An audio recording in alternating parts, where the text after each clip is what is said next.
on massive external financing.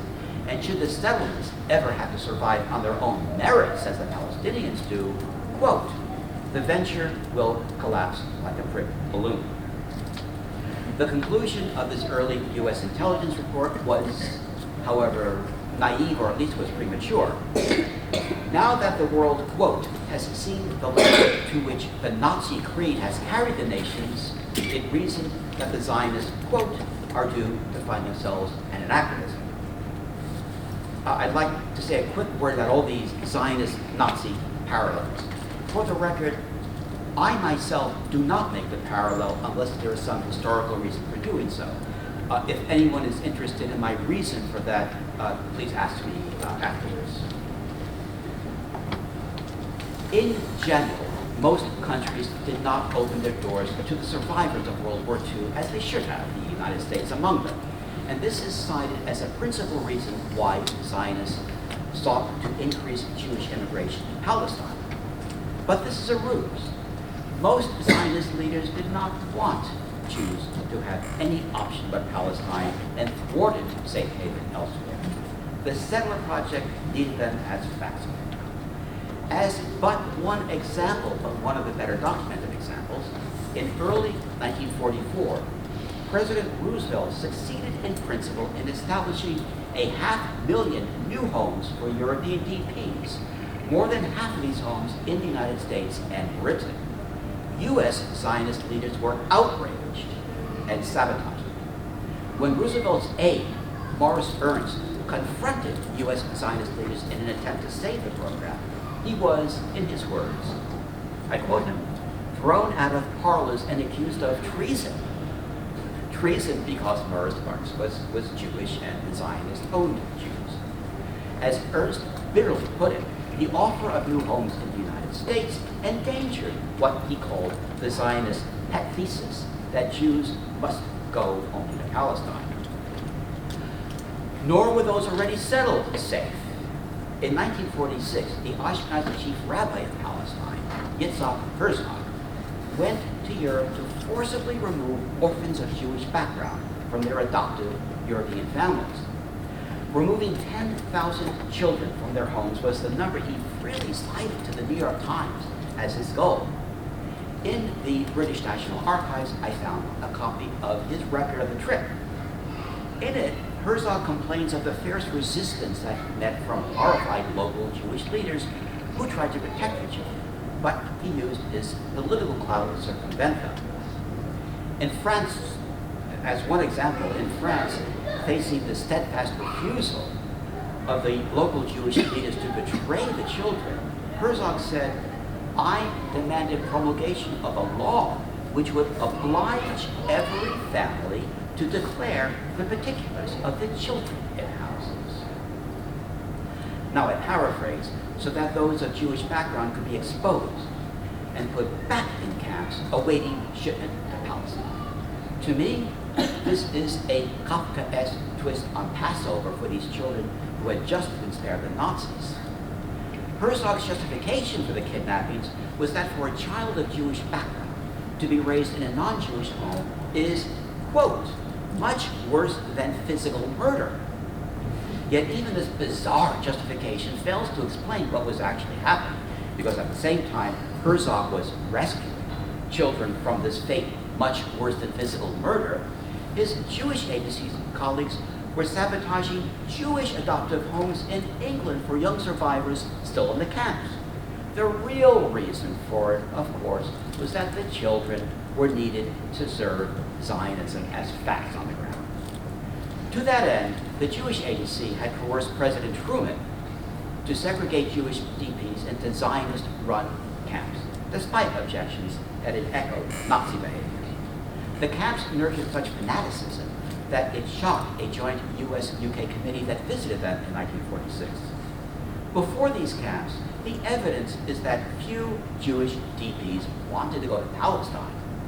But now the committee found these DPs in a literally a delirious state, threatening mass suicide if they did not go to Palestine. Even the offer of new homes in the United States, which was made, and which had always been the favored destination, was now suddenly met with threats of mass suicide. DPs were also groomed in these camps to bring Zionist terrorism to Europe, bombing Allied trains and Allied facilities. The bombing of the British Embassy in Rome in 1946, for example, was aided by DPs brainwashed in Zionist camps, as was a near catastrophe in the Austrian Alps in the summer of 1947, when DPs nearly blew an Allied train off a steep trestle into a deep abyss, which would certainly have sent its 200 civilians and Allied troops to their deaths. Behind closed doors, the Jewish Agency discussed its obstacles, and what it considered obstacles in the 1940s says quite a lot about the present. These were democracy, the Atlantic Charter, which of course became the basis for the United Nations, Reconstruction was a source of worry, and the fall in anti-Semitism, anti-Semitism having always been Zionism's drug, without which it would be irrelevant. As an example, in Jerusalem, in October of 1942, Ben-Gurion told Jewish agency leaders that although Hitler had made Jews suffer, he also, quote, revived in assimilated Jews the feeling of Jewish nationalism.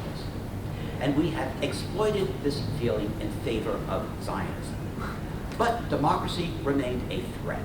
He warned that Zionism was losing favor because the democracies, quote, recognized the Jews as people having full rights of citizenship and blamed setbacks on Zionism, setbacks for Zionism on what he called America's quote unquote democratic attitude. Another agency official agreed, condemning the democratic countries and their Atlantic Charter as enemies of Jewry. I also mentioned post-war Reconstruction. To paraphrase from a British report, Zionist leaders were afraid that with the improvement of conditions in Europe, the pressure on Palestine would subside. By 1946, Zionist terrorism had become the defining daily challenge of life in Palestine, and 100,000 British troops proved unable to contain it. Anything or anyone that kept Palestine a functioning society was a target of the Zionists. Trains, roads, bridges, communications, oil facilities, and Coast Guard stations were constantly being bombed. Soldiers, utility workers, telephone repairmen, railway workers, bomb disposal personnel were murdered. Police, and especially Jewish police, were long a favored target of the Zionists and were gunned down by the dozens. Among the smaller terror organizations that popped up around this time was one specifically dedicated to the Zionist long-running fear of Jews befriending non-Jews, the ultimate fear, of course, being polluting what for the Zionists was the pure Jewish race. As a sample of its methods, the terror group doused a disobedient Jewish girl with acid, blinding her in one eye. Zionist terror was aided by an intelligence network that included high-placed sympathetic U.S. officials, such that the British learned not to trust even direct messages to U.S. President Truman.